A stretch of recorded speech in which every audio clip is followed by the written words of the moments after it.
அனைவருக்கும் அன்பான வணக்கம். இந்த வீடியோவில் நாம் இந்த 2024ஆம் ஆண்டின் செப்டம்பர் மாத ராசி பலன்களை பார்க்கலாம். நிகழும் ஸ்ரீ மங்களகரமான குரோதி வருடம் ஆவணி மாதம் 16ஆம் தேதி ஞாயிற்றுக்கிழமை தேய்பிறை சதுர்த்தசி ஆயில்யம் நட்சத்திரம் மகா சிவராத்திரி கூடிய நல்ல நாளில் இந்த 2024ஆம் ஆண்டின் 9வது மாதமான செப்டம்பர் மாதம் பிறக்கின்றது. மாத தொடக்கத்தில் கிரகங்களின் சஞ்சாரத்தை பார்த்தால் ரிஷபத்தில் குரு பகவான், மிதுனத்தில் செவ்வாய், சிம்மத்தில் சூரியனுடன் புதன், கன்னியில் சுக்கிரனுடன் கேது, கும்பத்தில் சனி பகவான் வக்ர நிலையிலும், மீனத்தில் ராகு என இந்த மாத தொடக்கத்தில் கிரகங்கள் சஞ்சரிக்கின்றன.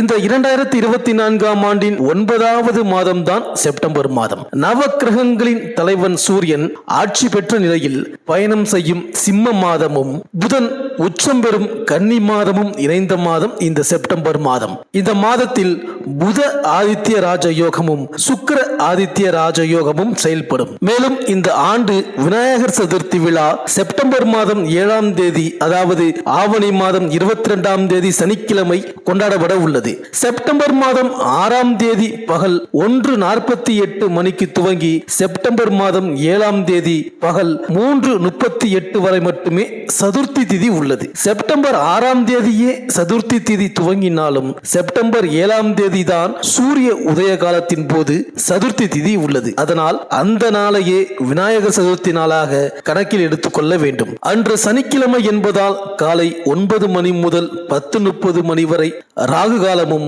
1:30 மணி முதல் 3 மணி வரை யமகண்ட நேரமும் உள்ளது. இதனால் இந்த நேரங்களை தவிர்த்து பகல் 1 மணிக்கு முன்பாக விநாயகர் வழிபாட்டினை செய்வது சிறப்பு. விநாயகர் ஞானத்தின் வடிவமானவர், பிரணவ மந்திரமான ஓம்கார வடிவமானவர். விநாயகரை வழிபடுவதால் எப்படிப்பட்ட துன்பமாக இருந்தாலும் அது நீங்கிவிடும் என்பது நம்பிக்கை. தடைகள் துன்பங்களை விலக்கி மகிழ்ச்சியையும் வெற்றியையும் ஞானத்தையும் செல்வத்தையும் தரக்கூடிய கடவுள் விநாயக பெருமான்.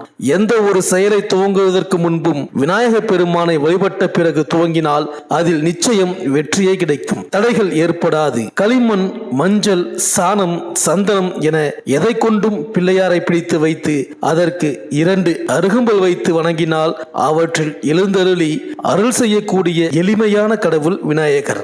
மேலும் இந்த செப்டம்பர் மாதத்தில் கிரகங்களின் பெயர்ச்சியை பார்த்தால் செப்டம்பர் 19ஆம் தேதி புதன் தனது சொந்த வீடான கன்னி ராசிக்கு செல்கிறார். அதே போல செப்டம்பர் 19ஆம் தேதியே சுக்கிரன் தனது ஆட்சி வீடான துலாம் ராசியில் சஞ்சரிக்கின்றார்கள். புதன் மற்றும் சுக்கிரன் இருவரும் தனது ஆட்சி வீட்டில் சஞ்சரிக்கும் இந்த செப்டம்பர் மாதத்தில் உங்கள் ராசிக்கு என்னென்ன பலன்கள் கிடைக்கப் போகின்றது, நீங்கள் செய்ய வேண்டிய பரிகாரங்கள் என்ன என்று இந்த வீடியோவில் பார்க்கலாம். சனி பகவானை ராசிநாதனாக கொண்ட கும்பராசி அன்பர்களே, இந்த செப்டம்பர் மாத கிரக நிலைகளை ஆராய்ந்து பார்க்கும் பொழுது உங்கள் ராசியிலேயே உங்கள் ராசிநாதன் சனி பகவான் வக்ரகதியில் சஞ்சரிக்கின்றார். 2ஆம் இடத்தில் ராகு, 4இல் குரு, 5இல் செவ்வாய், 7இல் சூரியனுடன் புதன், 8இல் கேதுவுடன் சுக்கிரன் சஞ்சரிக்கின்றார்கள். மேலும் உங்கள் ராசியில் சஞ்சரிக்கும் சனி பகவான் இந்த மாதம் முழுவதும் வக்ர இயக்கத்தில் இருக்கிறார். சிம்மத்தில் சஞ்சரிக்கும் சூரியன் அவரை பார்க்கிறார். இந்த பகை கிரகங்களின் பார்வை அவ்வளவு நல்லதல்ல. மனக்குழப்பத்தை அதிகரிக்க செய்யும். விரயங்கள் கூடுதலாக இருக்கும். ஆரோக்கிய தொல்லை ஒருபுறம், அடுத்தவர் நலன் கருதி எடுத்த முயற்சிகளில் வீண் பழிகள் மற்றொரு புறம், இதுபோன்ற சிக்கல்கள் உருவாகலாம். எதையும் திட்டமிட்டு செய்ய இயலாது. உத்தியோகத்தில் உள்ளவர்களுக்கு மேல் அதிகாரிகள் கூடுதல் பொறுப்புகளை கொடுத்து சோதிப்பார்கள். வருமான பற்றாக்குறை அதிகரிக்கும். வருங்காலத்தை பற்றிய பயம் எப்பொழுதும் இருக்கும். இதுபோன்ற காலங்களில் சிறப்பு வழிபாடு தேவை. குலதெய்வ வழிபாடு, இஷ்ட தெய்வ வழிபாடு மேற்கொள்வதோடு சனி பகவான் மற்றும் சூரிய பகவானையும் வழிபாடு செய்து வாருங்கள். மேலும் கன்னி ராசியில் சுக்கிரன் நீச்சம் பெற்று சஞ்சரிக்கிறார். உங்கள் ராசிக்கு 4, 9 ஆகிய இடங்களுக்கு அதிபதியானவர் சுக்கிரன். அவர் நீச்சம் பெறுவது அவ்வளவு நல்லதல்ல. இன்பங்கள் குறையும். துணிவும் தன்னம்பிக்கையும் அதிகம் தேவைப்படும். குடும்பத்தில் ஒருவர் மாற்றி ஒருவருக்கு ஆரோக்கிய குறைபாடு ஏற்படும். அதனால் மருத்துவ செலவுகள் அதிகரிக்கும். வியாபாரத்தில் கடுமையான போட்டி நிலவும். எதையும் துணிந்து செய்ய இயலாது. உத்தியோகத்தில் மேல் அதிகாரிகளின் கெடுபிடியும். அதனால் மனக்கலக்கமும் ஏற்படும். உங்கள் முன்னேற்றத்தை பற்றி சக பணியாளர்களிடம் பகிர்ந்து கொள்ள வேண்டாம். மேலும் மிதுன ராசியில் செவ்வாய் சஞ்சரிக்கிறார். உங்கள் ராசிக்கு சகாயஸ்தானம் மற்றும் தொழில் ஸ்தானத்திற்கு அதிபதியான அவர் பூர்வ புண்ணியஸ்தானத்தில் சஞ்சரிப்பது ஒரு அற்புதமான நேரம். குறிப்பாக தொழில் முன்னேற்றம், கேட்ட இடத்தில் உதவிகள் கிடைத்தல், சகோதர ஒத்துழைப்பு, இழப்புகளை ஈடு செய்ய புதிய வழி, எதிர்பாராத நல்ல திருப்பம் போன்றவை ஏற்படும் நேரம் இது. பொருளாதாரத்தில் மிகப்பெரிய முன்னேற்றம் ஏற்படும். சமூகத்தில் மிக உயர்ந்த அந்தஸ்தை பெறுவீர்கள். மேலும் சிம்ம ராசியில் புதன் சஞ்சரிக்கிறார். உங்கள் ராசிக்கு 5, 8 ஆகிய இடங்களுக்கு அதிபதியான புதன் அவர் சப்தமஸ்தானத்தில் சஞ்சரிக்கும் பொழுது நல்ல காரியங்கள் பலவும் உங்கள் இல்லத்தில் நடைபெறும். வசதி வாய்ப்புகள் பெருகும். வாகன யோகம் உண்டு. மாமன் மைத்துனர் வழியில் இருந்த மனக்கசப்பு மாறும். வெளிநாட்டில் இருந்து தாய்நாடு வர முடியாமலும் தாய்நாட்டில் இருந்து வெளிநாடு செல்ல முடியாமலும் இருந்தவர்களுக்கு இப்பொழுது அந்த முயற்சி நிறைவேறும். குடும்பத்தில் ஒன்றுக்கு மேற்பட்டவர்களுக்கு வேலைவாய்ப்பு கிடைப்பதும் அதன் மூலம் உதிரி வருமானங்களும் உண்டு. பொது வாழ்வில் உள்ளவர்களுக்கு மேலிடத்து ஆதரவு திருப்தியாக இருக்கும். வியாபாரம் தொழில் செய்பவர்களுக்கு ஒரு தொகை செலவழிந்த பின்னரே அடுத்த தொகை கரங்களில் புரளும். உத்தியோகத்தில் உள்ளவர்களுக்கு பணிச்சுமையும் மனச்சுமையும் அதிகரிக்கும். கலைஞர்களுக்கு தன்னம்பிக்கை தக்க பலன் தரும். மாணவ மாணவிகளுக்கு மேற்படிப்பு சம்பந்தமாக நீங்கள் எடுத்த முடிவு பலன் தரும். பெண்களுக்கு நினைத்தது நிறைவேறி நிம்மதி கிடைக்கும். அவ்வப்போது வரும் ஆரோக்கிய தொல்லை மனதை வாட்டும்.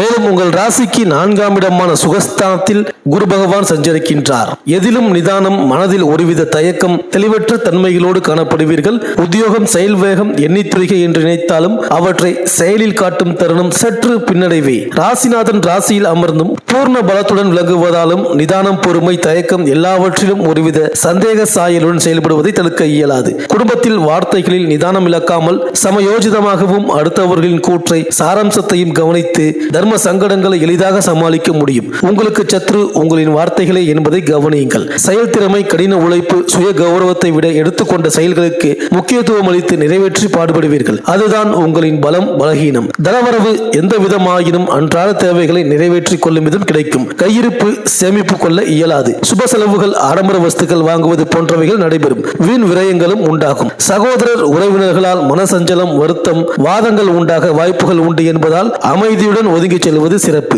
வீடு, மனை, வண்டி, வாகனம் வாங்க புதுப்பிக்க செய்வீர்கள். தாய்வழி உறவுகள் சிறக்கும். வலது கண் மற்றும் கபம், சளி, மூச்சு திணறல் போன்ற பிணிகளால் உபாதை உருவாகும். தகுந்த மருத்துவ சிகிச்சையால் அவை சீராகும். கணவன் மனைவி உறவுகளில் அடுத்தவர்களின் தலையீட்டை ஏற்படாமல் பார்த்துக் கொள்வதே நலம். கௌரவம், புகழ் உண்டு. உத்தியோகத்தில் கூடுதல் பணிச்சுமை, அலைச்சல், அலைகழிப்பு, மேல் அதிகாரிகளின் நெருக்கடியால் மன உளைச்சல், சலிப்பு, வெறுப்பு ஏற்படும் தருணம். கடமை தவறாது பணி செய்க. தொழிலில், வியாபாரத்தில் எதிர்பார்ப்புகள் பொய்க்கும். இந்த மாதம் எதிலும் கவனமுடனும் எச்சரிக்கையுடனும் நடந்து கொள்ளுதல் நலம். புதிய முயற்சிகளை கைவிடுதல் சிறப்பு. பெண்களுக்கு குடும்ப நிர்வாக பொறுப்பில் சில தவிர்க்க முடியாத தடுமாற்றம், வீண் வாக்குவாதம், தன பற்றாக்குறை, ஆடம்பர வஸ்துக்கள் வாங்கி வீண் விரயம் செய்தல் போன்றவைகளும் உடன் இருப்பவர்களில் மனசஞ்சலம், குழப்பம் உண்டாகும். அடுத்தவர்களின் விஷயங்களில் தலையிடுதலை ஒதுக்கி வைத்தால் பல சங்கடங்களில் இருந்து விடுபடலாம். பிள்ளைகளிடமும் கணவரிடமும் வார்த்தைகளில் கனிவை காட்டி அவர்களை உங்கள் பக்கம் திருப்ப முயற்சி செய்யுங்கள். விட்டு கொடுத்து செல்வதே சால சிறந்தது. மாணவர்களுக்கு கல்வித்தரம் உயர்த்தி கொள்ள நல்ல நண்பரை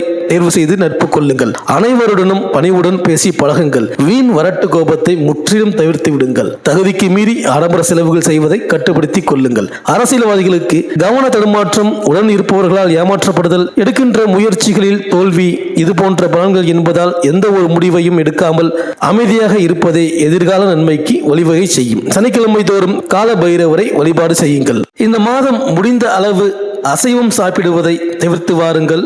உங்கள் பகுதிக்கு அருகில் உள்ள எந்த குருஸ்தலத்திற்கும் நீங்கள் செல்லலாம். வியாழக்கிழமைகளில் நவகிரகம் உள்ள எந்த கோவில்களுக்கும் சென்று வரலாம். மாலை நேரங்களில் லலிதா சகாஸ்கர நாமம் கேட்கலாம். பௌர்ணமி நாட்களில் சத்தியநாராயண பூஜை செய்யலாம். உங்கள் பொருளாதாரம் நன்றாக இருக்க வெங்கடாஜலபதியை வணங்குங்கள். நேர்மறை ஆற்றலை மீண்டும் பெற போதுமான பிரார்த்தனைகளை மற்றும் தியானங்களை நீங்கள் செய்யுங்கள். ஏழை மாணவர்களுக்கு கல்வி உதவியும் ஏழை பெண்களுக்கு திருமண உதவியும் செய்து வாருங்கள். இந்த செப்டம்பர் மாதம் அனைத்தும் நன்மையே நடக்கும்.